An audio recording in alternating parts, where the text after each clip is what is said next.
Hey, what is up, YouTube? So I am back with another no BS technical video for you guys.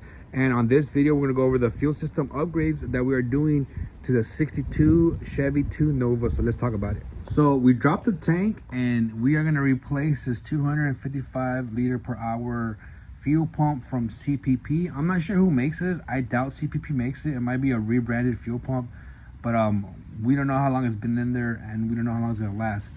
So we're gonna go ahead and upgrade where we have the fuel tank out, and we're gonna go with the Walbro 340 liter fuel pump. I'll be installing that, and on our level sensor, you can see that on the fuel level, this was starting to stick, so it wouldn't go all the way down. Like when the fuel comes down slowly, it'll get stuck around there instead of going all the way down. So this wasn't reading accurately all the time. So we're gonna go ahead and replace that with the newer style that is a tube style fuel level float, so it doesn't have to worry about the arm getting caught on something or hitting something. That float, like on this one here, you see how it goes up and down. Now if you mount this incorrectly, it could hit something and get stuck to give you inaccurate fuel level readings. But on this one, the float is on the inside of it, so you can kind of hear it go up and down. So this one's a little bit newer style, probably just as accurate as that one if it was working correctly. But the one upgrade that we are doing is we're gonna install this vapor trapper charcoal canister. So what this does is it gets rid of your fuel smell on your vehicles that comes out from your fuel tank. So I'm gonna go ahead and show you guys how this works. All right guys, so let's talk about the hanger first. So this is where the fuel pump mounts to. This is on fuel injected vehicles only.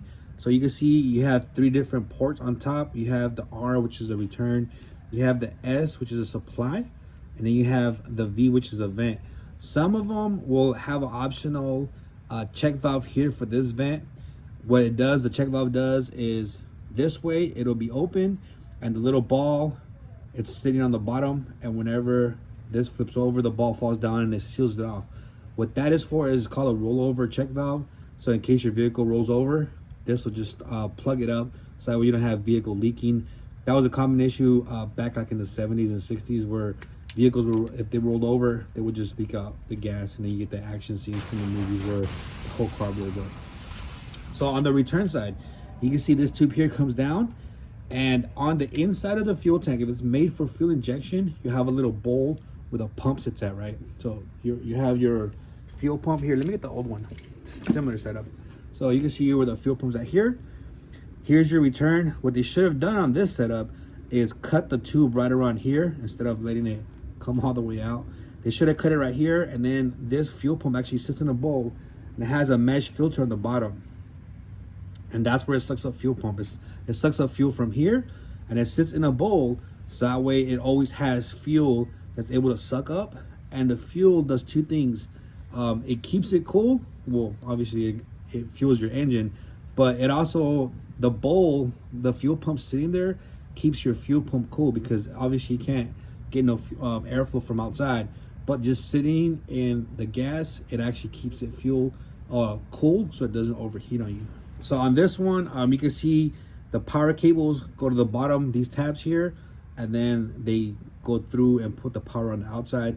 So it's basically just like a connecting post for the ground here and the power here. Now if you guys already know about this stuff, I'm gonna cover a lot of basics on this. If you already know about it, if you click on the bottom part of the video, you'll see different tabs that takes you to different sections of the video in case you need to fast forward or rewind, or if you're just looking for a specific piece of information.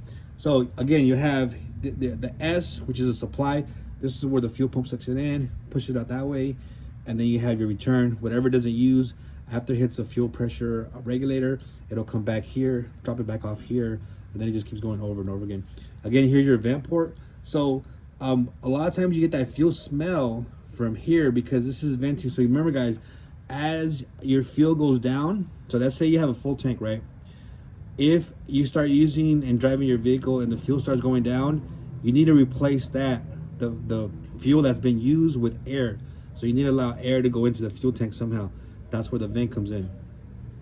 As you're using as you're driving the car and the fuel is getting used, we need to replace that fuel with air. And then as you fill it up, say you go to a gas station, all that air is gonna get pushed out by the gas that's getting replaced. So that's the reason you need a vent valve. Now on some of these aftermarket units, you can buy one of these. They have them on Summit.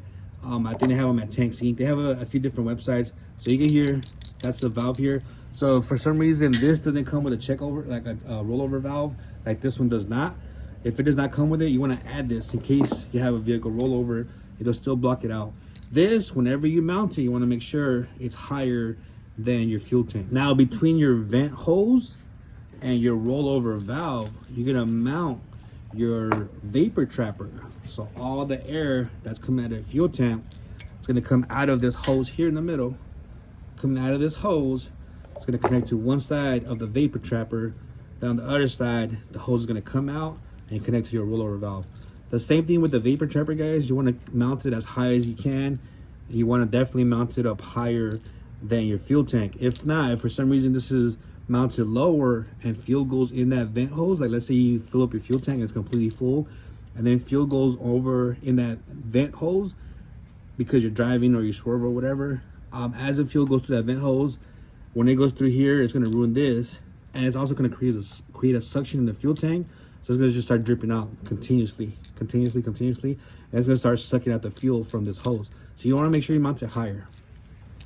So now I'm going to go ahead and install the fuel pump, set that up, install the fuel level sender, and then put this back in the Chevy 2 Nova. Once I get the fuel tank and everything mounted, I'll show you how we're going to mount the vapor trapper.